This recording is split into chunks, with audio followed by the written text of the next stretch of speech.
ಎಲ್ಲರಿಗೂ ತಿಳಿದಿರೋ ಹಾಗೆ ಕೃಷಿ ವಿಜ್ಞಾನ ಕೇಂದ್ರ ರಾಮನಗರದ ವತಿಯಿಂದ ಇವತ್ತು ನಮ್ಮ ರಾಮನಗರದಲ್ಲಿ ಪ್ರಮುಖವಾಗಿರುವಂತಹ ತೋಟಗಾರಿಕಾ ಬೆಳೆಗಳ ಅಂತಂದ್ರೆ ಒಂದು ಮಾವು ಹಾಗೂ ಮತ್ತೊಂದು ಹಲಸು ಕೂಡ ಈ ಸೀಸನ್ ಅಲ್ಲಿ ಅಂತಂದ್ರೆ ಏನು ಜೂನ್ ಜುಲೈ ಅಂತ ಹೇಳಿದ್ರು ಈ ಸಂದರ್ಭದಲ್ಲಿ ನಮಗೆ ಯಥೇಚ್ಛವಾಗಿ ಸಿಗುವಂತಂದ್ರೆ ಮಾವು ಹಾಗೂ ಹಲಸಾಗಿರುತ್ತೆ. ಸೊ ಇವತ್ತು ನಾವು ಅದರಲ್ಲಿ ಮೌಲ್ಯವರ್ಧನೆ, ಯಾಕೆಂತಂದ್ರೆ ಇತ್ತೀಚಿನ ದಿನಗಳಲ್ಲಿ ಏನಾಗಿದೆ ಅಂತಂದ್ರೆ ಎಲ್ಲ ನಮ್ಮ ಮಹಿಳೆಯರು ಅಥವಾ ಯಾವುದೇ ಮಕ್ಕಳು ಇರ್ಬೋದು, ಸೊ ಎಲ್ಲರೂ ಹೊರಗಿನ ಭಾಗದಿಂದ ಅಂತಂದ್ರೆ ಅಂಗಡಿ ತಿಂಡಿಗಳಿಗೆ ಮಾರು ಹೋಗಿರುವಂತಹ ಸನ್ನಿವೇಶಗಳು ಸಾಕಷ್ಟಿದೆ. ಸೊ ಅದರಿಂದ ಸಾಕಷ್ಟು ಪರಿಣಾಮಗಳು ಕೂಡ ಹೆಚ್ಚಾಗ್ತಿರುವಂತದ್ದು ನಾವೆಲ್ಲರೂ ನೋಡ್ತಾ ಇದೀವಿ. ಮಕ್ಕಳಿಗೆ ಈಗ ಚಿಕ್ಕ ವಯಸ್ಸಲ್ಲೇ ಸಾಕಷ್ಟು ರೀತಿಯ ಕಾಯಿಲೆಗಳು ಬಾಧಿಸೋದು ಕೂಡ ಸರ್ವೇ ಸಾಮಾನ್ಯ ಆಗುತ್ತಾ ಇದೆ. ಸೊ ಹಾಗಾಗಿ ಕೊಂಡು ತರುವ ಅಂದ್ರೆ ಅಂಗಡಿಯಿಂದ ಕೊಂಡು ತಂದು ನಾವು ತಿನ್ನೋಕ್ಕಿಂತ ಮನೆಯಲ್ಲೇ ಸುಲಭವಾಗಿ ಯಾವ ರೀತಿ ನಾವು ವಿಶೇಷ ಖಾದ್ಯಗಳನ್ನ ಅಂತಂದ್ರೆ ಮಕ್ಕಳು ಒಂದ್ ಕೂಡಲೇ ನಮ್ಗೆಲ್ಲ ಗೊತ್ತಿದೆ, ಚಿಪ್ಸ್ ಆಗಿರ್ಬೋದು ಇಲ್ಲ ಜಾಮ್ ಆಗಿರ್ಬೋದು, ಅವ್ರಿಗೆ ಬಹಳ ಆಕರ್ಷಣೆಯನ್ನ ಮಾಡುವಂತಹ ತಿಂಡಿಗಳಾಗಿರುತ್ತೆ. ಸೊ ಹಾಗಾಗಿ ಇವತ್ತು ಮನೆಯಲ್ಲೇ ಅದನ್ನ ಯಾವ ರೀತಿ ತಯಾರಿಸಬಹುದು ಅಂತ ಹೇಳಿ ನಮ್ಮ ಕೃಷಿ ವಿಜ್ಞಾನ ಕೇಂದ್ರದಿಂದ ನಾವು ಒಂದು ತರಬೇತಿಯನ್ನ ಆಯೋಜನೆ ಮಾಡಿದ್ವಿ. ಇದಕ್ಕೆ ನಮಗೆ ಸಹಕಾರ ನೀಡಿರುವಂತದ್ದು ಕನಕಪುರದಲ್ಲಿರುವಂತಹ ಕರ್ತವ್ಯ ಫೌಂಡೇಶನ್ ಅವರು. ಸೊ ಇವತ್ತು ಈ ಕಾರ್ಯಕ್ರಮಕ್ಕೆ ನಿಮಗೆ ವಿಶೇಷವಾಗಿ ತರಬೇತಿಯಲ್ಲಿ ಖಾದ್ಯಗಳನ್ನ ಯಾವ ರೀತಿ ತಯಾರಿಸಬೇಕು ಅಂತ ಹೇಳಿ ಮಾಹಿತಿಯನ್ನ ನೀಡಲಿಕ್ಕೆ ಡಾಕ್ಟರ್ ಅನಿತಾ ಮೇಡಮ್ ಅವರು ಈ ಕಾರ್ಯಕ್ರಮಕ್ಕೆ ಆಗಮಿಸಿದ್ದಾರೆ. ಸೊ ಅವರಿಗೆ ಎಲ್ಲರ ಪರವಾಗಿ ನಾನು ವಿಶೇಷವಾಗಿ ಸ್ವಾಗತವನ್ನು ಬಯಸ್ತೇನೆ. ಸೊ ಇವರು ನಮ್ಮ ಕೃಷಿ ವಿಜ್ಞಾನ ಕೇಂದ್ರದಲ್ಲಿ ಗೃಹ ವಿಜ್ಞಾನ ವಿಭಾಗದ ವಿಜ್ಞಾನಿಗಳಾಗಿ ಕಾರ್ಯವನ್ನ ನಿರ್ವಹಿಸ್ತಾರೆ. ಸೊ ಅದೇ ರೀತಿ ನಾವು ಈ ತರಬೇತಿಯನ್ನ ಆಯೋಜನೆ ಮಾಡಬೇಕು ಅಂತ ಹೇಳಿದಾಗ ನಮಗೆ ಸಹಕಾರ ನೀಡಿರೋದು ಕರ್ತವ್ಯ ಫೌಂಡೇಶನ್ ನ ನಿರ್ದೇಶಕರಾಗಿರುವಂತಹ ರಾಜಶೇಖರ್ ಸರ್ ಅವರು. ಸೊ ಅವ್ರಿಗೆ ಕೂಡ ಎಲ್ಲರ ಪರವಾಗಿ ಈ ಕಾರ್ಯಕ್ರಮಕ್ಕೆ ವಿಶೇಷವಾಗಿ ಹಾಗೆ ಅಂತ ಹೇಳಿ ಅನಿತಾ ಮೇಡಮ್ ಅನ್ನ ಕೇಳ್ಕೊಳ್ಳೋಣ. ನಮಸ್ಕಾರ ಎಲ್ಲರಿಗೂ. ಈ ದಿನ ಅಂದ್ರೆ ಜಾಮ್ ಫ್ರೂಟ್ ಅಂತಂದ್ರೆ ಹಲಸಿಂದ ಜಾಮ್ ಮಾಡ್ಬೋದು, ಅಥವಾ ಕ್ಯಾಂಡಿ ಅಂತಾರಲ್ಲ ಸಣ್ಣದು ಕ್ಯಾಂಡಿ ಮಾಡೋದಕ್ಕೆ ಅಂತ ಸ್ಕ್ವಾಶ್ ಮಾಡೋದಕ್ಕೆ ಅಂತ ಹೇಳ್ಬಿಟ್ಟು ಇನ್ನೊಂದು ಸ್ವಲ್ಪ ಹೇಗೆ ಮಾಡೋದು ಅಂತ ಹೇಳ್ಬಿಟ್ಟು ಹಂಗೆ ಬಾಯಲ್ಲೇ ಹೇಳ್ತೀನಿ. 3 ಪ್ರಾಡಕ್ಟನ್ನ ಮಾಡಿ ತೋರಿಸ್ತೀನಿ. ಮತ್ತೆ ಮಾವು ಇದೆ, ಅದ್ರ ಮಾವಿನಿಂದ ಏನ್ ಮಾಡ್ಬೋದು ಅಂದ್ರೆ ಕಟ್ಟಮಿಟ ಅಂತ ಹೇಳ್ತಾರೆ. ನಾವು ಸಣ್ಣ ಹುಡುಗರಲ್ಲಿ ನೀವು ನೋಡಿ ಹುಣಸೆ ಹಣ್ಣು ಎಲ್ಲ ಹಿಂಗೆ ತಿಂತೀರಲ್ಲ, ಆ ಥರ ಕಟ್ಟಮಿಟ ಮಾಡೋದು ಹೆಂಗೆ ಅಂತ ಹೇಳ್ತೀವಿ. ಮತ್ತೆ ಅದ್ರಲ್ಲಿ ಸಾಸ್ ಮಾಡೋದು ಹೆಂಗೆ ಅಂತ ತೋರಿಸ್ತೀವಿ. ಎರಡು ನಿಮಗೆ ಪ್ರಾಯೋಗಿಕವಾಗಿ ತೋರಿಸ್ತೀವಿ. ಇನ್ನು ಮತ್ತೆ ಬೇರೆ ಏನೇನೋ ಅದೇ ಥರ ಬೇರೆ ಪ್ರಾಡಕ್ಟ್ ಮಾಡ್ಬೋದು ಅಂತ ಹೇಳ್ಬಿಟ್ಟು ನಿಮಗೆ ಅದೇ ಮಾಹಿತಿಯನ್ನು ಕೊಡ್ತೀವಿ. ಧನ್ಯವಾದಗಳು ಮೇಡಮ್. ಲಾಟ್ಲಾಟೆ ಹಾಕಿದ್ದಾರೆ ರೋಡ್ ಸೈಡಲ್ಲಿ, ಬಟ್ ಅದನ್ನ ಏನು ಮಾಡಬೇಕು ಅಂತ ಗೊತ್ತಾಗಲ್ಲ. ಸೀದಾ ಆದರೂ ಇದಾದ್ರೆ ಹೊರಗೋಯ್ತು ಅಲ್ಲೇ ಪಕ್ಕದಲ್ಲಿ ಬಿಸಾಕ್ತಾರೆ. ಸೊ ಈ ಥರ ಆಗ್ತದೆ. ಬಟ್ ಆ ಒಂದು ಹಣ್ಣು ಬೆಳೆಯೋಕ್ಕೆ ಆ ಭೂಮಿಯಿಂದ ಬರೋದು ಎಷ್ಟು ರೈತ ಕಾಪಾಡಿಕೊಂಡು ಅಲ್ಲಿಂದ ಇಲ್ಲಿ ತಂದು ಎಲ್ಲ ಮಾಡಿರ್ತಾರೆ. ಬಟ್ ಅದು ಉಪಯೋಗ ಬರಬೇಕಾಗುತ್ತೆ. ಕೆಲವರು ಊರಲ್ಲೇ ಎಷ್ಟೋ ಜನ ಅವರು ತಿನ್ಕೊಂಡು ಹಸುವಿಗೆ ಹಾಕ್ಬಿಡ್ತಾರೆ. ಕೆಲವು ದಿನಕ್ಕಾಗಿ ಜಾಸ್ತಿ ತಿಂದರೆ ಬಾಯಿ ಹೋಗುತ್ತೆ ಅಂತ ಏನು ಮಾಡಬೇಕು ಅಂತ ಗೊತ್ತಿಲ್ಲ. ಅದಕ್ಕೆ ಇವೆಲ್ಲ ಮಾಡಿ ಇಟ್ಕೊಂಡು ನೀವು ಅದನ್ನು ಉಪಯೋಗಿಸ್ಬೋದು. ಮಾರುಕಟ್ಟೆಗೆ ನಮ್ದು ಇನ್ನೊಂದು ಆ್ಯಕ್ಚುಲಿ ಕರ್ನಾಟಕದ ಪ್ರಾಜೆಕ್ಟ್ಗೆ ಬಂದಿದ್ದೀವಿ.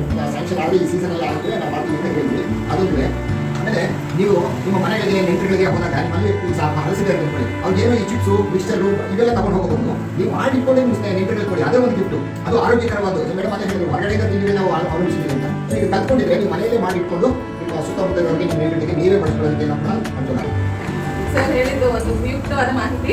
ಬರೀ ಮಹಿಳೆಯರು ಮನೇಲಿ ಕುತ್ಕೊಂಡು ನಮ್ಮ ಮನೆಗೆ ಅಷ್ಟೇ ಉಪಯೋಗ ಮಾಡ್ಕೊಳ್ಳದೆ ಈ ಬಾರಿ ನಿಮ್ಮೆಲ್ಲರಿಗೂ ಗೊತ್ತಿದೆ ಮಾವಿಗೂ ರೇಟ್ ಇರಲಿಲ್ಲ, ಹಾಗೂ ಹಲಸು ಕೂಡ ಬಹಳ ಕಡಿಮೆ ದರದಲ್ಲಿ ಮಾರಾಟ ಆಗ್ತಿರುವಂಥದ್ದು. ಬಟ್ ಮೌಲ್ಯವರ್ಧನೆ ಅಂತ ಹೇಳಲ್ವ ಹೆಸರಲ್ಲೇ ಇದೆ, ಮೌಲ್ಯವನ್ನ ಜಾಸ್ತಿ ಮಾಡುವಂಥದ್ದು ಅಂತೇಳಿ. ಸೊ ಹಾಗಾಗಿ ಇದು ಒಂದು ಉದ್ಯಮಶೀಲತೆಗೂ ಕೂಡ ನಿಮ್ಮೆಲ್ಲರಿಗೂ ಸಹಾಯವನ್ನ ಮಾಡಿದೆ ಅಂತ ಭಾವಿಸ್ತಾ, ಸೊ ಈ ದಿನ ಈ ತರಬೇತಿಯನ್ನ ನೆರವೇರಿಸಬೇಕು ಅಂತ ಹೇಳ್ಬಿಟ್ಟು ನಾನು ಅನಿತಾ ಮೇಡಮ್ ಅನ್ನ ಕೋರ್ತಾ ಇದ್ದೀನಿ.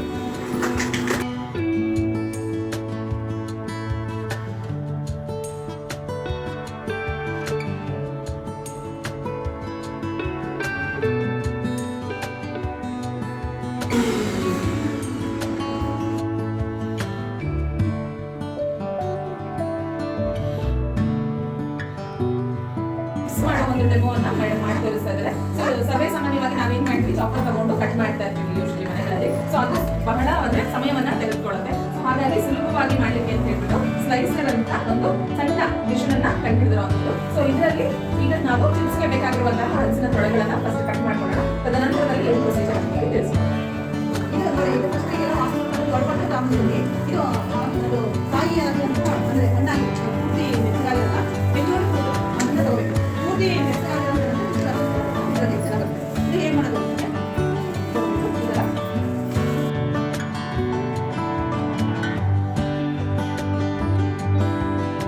ನಾವೆಲ್ಲ ಮಷೀನಲ್ಲಿ ಕಟ್ ಮಾಡ್ಕೊಳ್ತೀವಿ. ಇದೆಲ್ಲ ನೋಡಿ ನಾವು ಕಟ್ ಮಾಡಿದ್ದೀವಿ.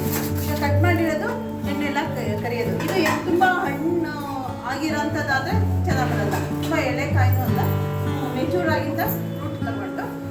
ಎಣ್ಣೆ ಕಾಯ್ತಿದ್ದಂಗೆ ಇದನ್ನ ಹಾಕಿ ಫ್ರೈ ಮಾಡಬೇಕು. ಫ್ರೈ ಮಾಡಿದ್ಮೇಲೆ ನಾವು ಇದರಲ್ಲೇ ಸ್ವಲ್ಪ ಅರಿಶಿನ ಪುಡಿನೂ ಹಾಕ್ಬೋದು ಎಣ್ಣೆಗೆ, ಅಥವಾ ಆ ಕಡೆ ಒಂದು ಕಡೆ ಒಂದು 5 ಗ್ರಾಮ್ ಅರಿಶಿನ ಪುಡಿ, 5 ಗ್ರಾಮ್ ಚಿಲ್ಲಿ ಪೌಡರ್ ಅಂದರೆ ಮೆಣಸಿನ್ಕಾಯಿ ಪುಡಿ ಮತ್ತು 5 ಗ್ರಾಮ್ ಉಪ್ಪು 3 ಮಿಕ್ಸ್ ಮಾಡ್ಕೊಂಡ್ಬಿಟ್ಟು ಇದು ಎಣ್ಣೆಗೆ ಕರೆದಿದ್ಮೇಲೆ ಅದನ್ನ ಮಿಕ್ಸ್ ಅವೆಲ್ಲ ಮಿಕ್ಸ್ ಮಾಡಬೇಕು. ಅದಾದರೆ ಚಿಪ್ಸ್ ರೆಡಿ ಆಗುತ್ತೆ.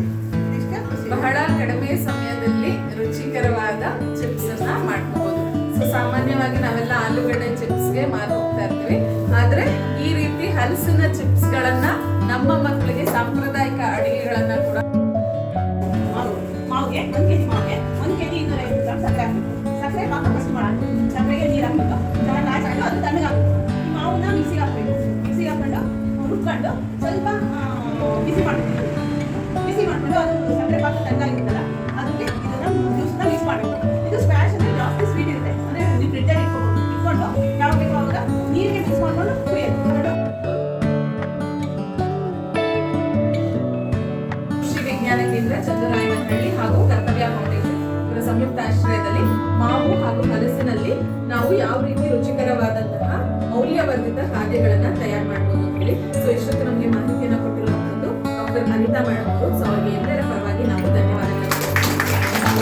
ಹಾಗೆ ನಮಗೆ ಈ ಒಂದು ಅವಕಾಶವನ್ನ ಮಾಡಿಕೊಟ್ಟಿರುವಂತಹ ಕರ್ತವ್ಯ ಫೌಂಡೇಶನ್ ರಾಜಶೇಖರ್ ಸರ್ ಅವರಿಗೆ ಕೂಡ ನಾವು ಎಲ್ಲರ ಪರವಾಗಿ ಧನ್ಯವಾದಗಳು. ಹಾಗೆ ಆಸಕ್ತಿದಾಯಕವಾಗಿ ಇಷ್ಟೊತ್ತು ನಮ್ಮೊಂದಿಗೆ ಸಹಕರಿಸಿದಂತಹ ನಿಮ್ಮೆಲ್ಲರಿಗೂ ಕೂಡ ಧನ್ಯವಾದಗಳನ್ನ ಅರ್ಪಿಸ್ತಾ ಇದ್ದೇವೆ. ಸೊ ಇನ್ನೇನು ತಡ ಮಾಡೋದು ಬೇಡ, ಎಲ್ಲ ಖಾದ್ಯಗಳು ರೆಡಿ ಆಗಿದೆ. ಸೊ ಇದರ ರುಚಿಯನ್ನ ಸವಿಯೋಣ. ಸೊ ಮೊದಲನೇದಾಗಿ ಬ್ರೆಡ್ ಅಂತೂ ಅಂಗಡಿಯಿಂದ ತಂದಿದ್ದೀವಿ, ಆದ್ರೆ ಜಾಮು ನಮ್ಮಲ್ಲೇ ಪ್ರಿಪೇರ್ ಮಾಡಿರುವಂಥದ್ದು. ಯಾವುದೇ ರೀತಿಯ ಪ್ರಿಸರ್ವೇಟಿವ್ ಗಳನ್ನ ಹಾಕದೇ ಇರೋ ರೀತಿ ಮಕ್ಕಳಿಗೆ ಕೂಡ ನೀವು ಮನೆಯಲ್ಲೇ ಮಾಡ್ಕೊಳ್ಬಹುದು. ಅದೇ ರೀತಿ ವೈಜ್ಞಾನಿಕವಾಗಿ ಬಹಳ ದಿನಗಳ ಕಾಲ ಕೆಡದಿರೋ ಹಾಗೆ ಯಾವ ರೀತಿ ಉಪ್ಪಿನಕಾಯಿಗಳನ್ನ ಮಾಡ್ಬೋದು ಅಂತ ಕೂಡ ಮೇಡಮ್ ಮಾಹಿತಿ ಕೊಟ್ಟರು. ಅದೇ ರೀತಿ ಹಲಸಿನ ಚಿಪ್ಸ್ ಬಹಳ ಈಸಿಯಾಗಿ ಮಾಡುವಂತಹ ಒಂದು ಖಾದ್ಯ, ಹೌದಲ್ಲ? ಈಗ ತಾನೇ ನೀವೆಲ್ಲರೂ ನೋಡಿದ್ರು ತುಂಬಾ ಈಸಿಯಾಗಿ ಮಾಡ್ಕೋಬಹುದು.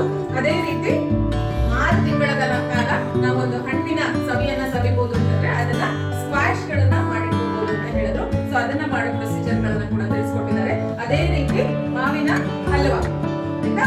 ಸೊ ಮಾವಿನ ಹಲ್ವಾ ಯೂಶಲಿ ನಾವೆಲ್ಲರೂ ಮಾಡ್ತಾ ಇರ್ತೀವಿ, ರವೆಯಲ್ಲಿ ಮಾಡ್ಕೊಳ್ತೀವಿ, ಇಲ್ಲ ಅಂತಂದ್ರೆ ಕುಂಬಳಕಾಯಿಗಳಲ್ಲಿ ಮಾಡ್ಕೊಳ್ತೀವಿ. ಅದನ್ನ ಹೊರತುಪಡಿಸಿ ಯಾವ ರೀತಿ ಮಾಡ್ಬೋದು ಅಂತ ಹೇಳಿ ಅದೇ ರೀತಿ ಲೆದರ್ ಶೀಟ್ಗಳು.